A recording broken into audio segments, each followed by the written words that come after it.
Hello ladies and gentlemen, welcome back to Tech Showdown. My name is Kevin, this is my co-host Teddy, and today we're checking out a new gaming mouse from a company I've never reviewed a product from before. It's going to be the Zowie EC1-A gaming mouse review. So we'll jump right into it then with the key specs. And the first thing you'll notice is that it has the right-handed design that strikes an odd similarity to the Razer Death Adder. What's that, Teddy? Teddy says that the Razer Death Adder struck an odd similarity to the Microsoft IntelliMouse when that first came out also. We're going back far now. So yeah, it's kind of like a bit of a copy of a bit of a copy, if you really want to go that far. But yeah, so not really the most original looking gaming mouse, but we'll move on. Sensor wise, coming with the Avago 33010 optical sensor, which goes up to 3200 dpi. Polling rate, which goes up to 1000 Hz. Size wise is coming in at 43 millimeters tall, 64 millimeters wide, and 128 millimeters long. And weight wise is coming in at 97 grams, which is pretty damn light. These days we usually see some, the majority seem to hover between about 120, 130 off the top of my head. But we are seeing ones that are obviously quite a bit more if you add on all their adjustable weights they come with. There's no adjustable weights with this one. That is just the weight you're going to get. So yeah, it is quite light. So let's talk about the looks then. So yeah, it's pretty bland. I would say extremely safe in terms of the looks department. As I said before, it has the real kind of like Death Adder look to it. Maybe the older Death Adder look with the sort of see-through mouse scroll wheel button, which also lights up green just like Razer's one, but we'll move past that. Yeah, and just the overall sort of rounded design is very much like that. It also has the curved forward and back buttons on the left-hand side, which other people will remember from the Death Adder also. It's just a very stock plastic gaming mouse. That's all there is to it. Very safe, which is good for some people who don't want something that looks, you know, too crazy, too out there, anything like that. So that's fair. But at the same time, yeah, this is extremely stock looking. So let's move on to the comfort then. I mean, looks don't count for that much at the end of the day anyways. What is it like in the hand? So as I said before, this is a right-handed only gaming mouse, which means if you're left-handed, sorry. It's pretty comfortable, honestly.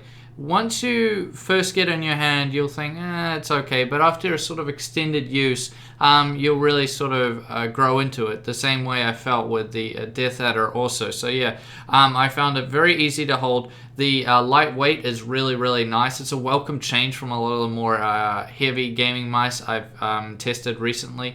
And if you're coming from anything that has, you know, it's very heavy, like a wireless gaming mouse, for example, or something like that, then you will notice how light it is by comparison.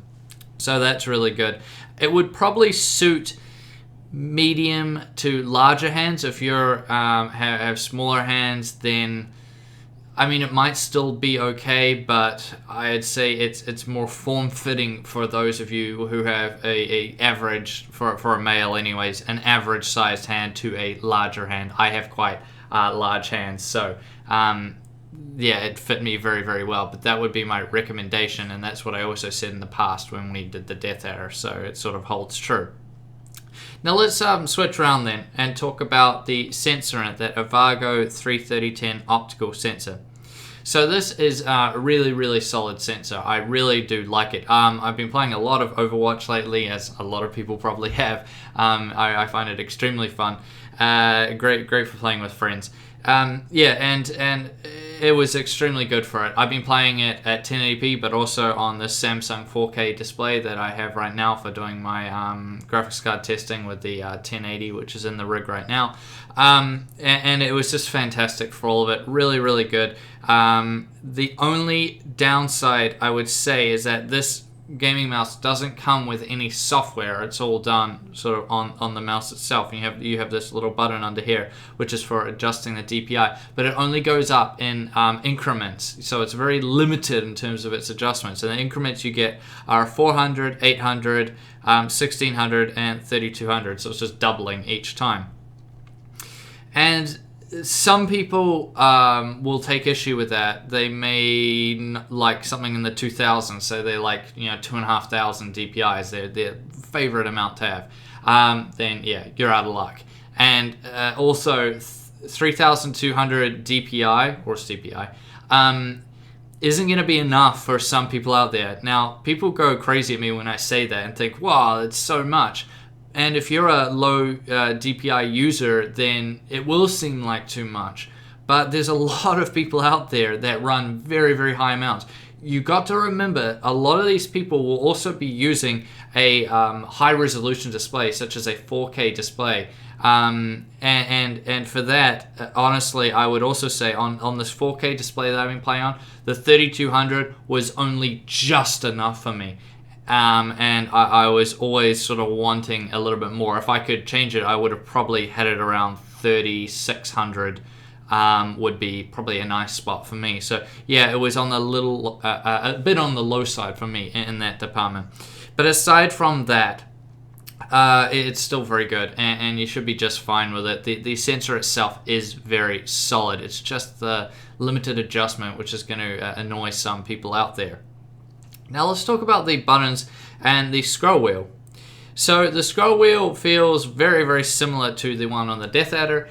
However, and if you don't know what a Death Adder one feels like, it's quite smooth, very sort of a bit more looser in terms of feel compared to something, say, like a G502, which is quite stiff feeling when it's not in free-for-all mode. So that's quite good. I didn't really have an issue with it, although it's going to be dependent on people's tastes if you kind of like that or you'd like a more stiff mouse scroll wheel. So it's going to be up to personal taste. The forward and back buttons on the left-hand side are very good. Up, out of the way, nicely done. They work as well as you're going to need them to work for. And then, of course, we have the right and left click buttons, which I kind of grew into a little bit, although at first you're going to be like, wow, there is so much travel in them coming from other gaming mice that I've tested. And, I've tested so many by now. When the first time you use this, you'll be like, wow, there is so much travel. Now, you do get used to it, and it is decent after you get used to it, but I still wasn't the hugest fan of it. I'm not saying they're bad. They're certainly not bad. I'm just saying, again, this is going to be a personal taste thing, and for me and my taste, they just felt like they had a bit too much travel for me personally. However, it may be different for you. So this is one of these gaming mice, which should go for all of them, but this one more in particular that you're really going to want to try out at your local computer store first before you buy it, just to see if it really fits your hand and you like the mouse buttons and the scroll wheel and everything. So yeah, it's just another one of those type gaming mice that I can't just openly recommend for everybody. Which leads us nicely into our conclusion. So what do I make of it? What is my personal opinion on the Zowie EC1-A gaming mouse? So I'd say it's safe, stock, no frills gaming mouse. It's kind of like if you know guns, it's like the AK-47 of gaming mice. Yeah, it's not particularly refined. It's nothing that fantastic, but it does everything really good. Nothing excellently, but everything really good. So, it just does a good all-round job. There's very few actual cons with this gaming mouse, but it still does have some, such as the limited adjustability on that sensor, although the overall sensor itself is still decent. Of course, it's got basic looks, but it has a decent build quality to it. I don't think this is going to be breaking anytime soon, in my opinion. It's very light, very comfortable, very happy with that. Scroll wheel is going to be nice for some people out there that like a bit more loose one. If you like a stiff one, you might not like it as much, but it should still do just fine. The right and left mouse click buttons are a bit on the looser side, however you can grow into them like I did, and then you don't seem to mind them after a little while. After you've used this for say a week or so, you will grow into them, but yeah, they are a bit more on the loose side, so take that into consideration. And then when we bring price into consideration, it's going for $109 over at Playtech right now. And honestly, I think that's a bit too much for it at this stage. A little bit high. Not too high that I would say it's unjustifiable to buy, but still a little bit too high. Now this is for New Zealand, so it might be different where you are. But I would say, yeah, if it came down by $10 or $20, I think it would be in a very, very nice spot. Because here right now you can get the Ducky secret gaming mouse for $10 less, and I would recommend that over this if you're buying in New Zealand. However, if you're overseas in the US, the UK, yeah, I would say definitely have a look around and see what else you can get for the same price as this, whatever price it is in your country. But yeah, it's still a very safe mouse to pick. It's going to do very well. It doesn't have very many cons, and it's just overall a very good, and safe is the key word. If I could sum it up in one word, safe. That's how I would put it. So a very safe gaming mouse to buy. Now I thank you all for watching this video. Please subscribe to Tech Showdown if you haven't already to catch my GTX 1080 versus GTX 980 Ti showdown, which will be coming up next.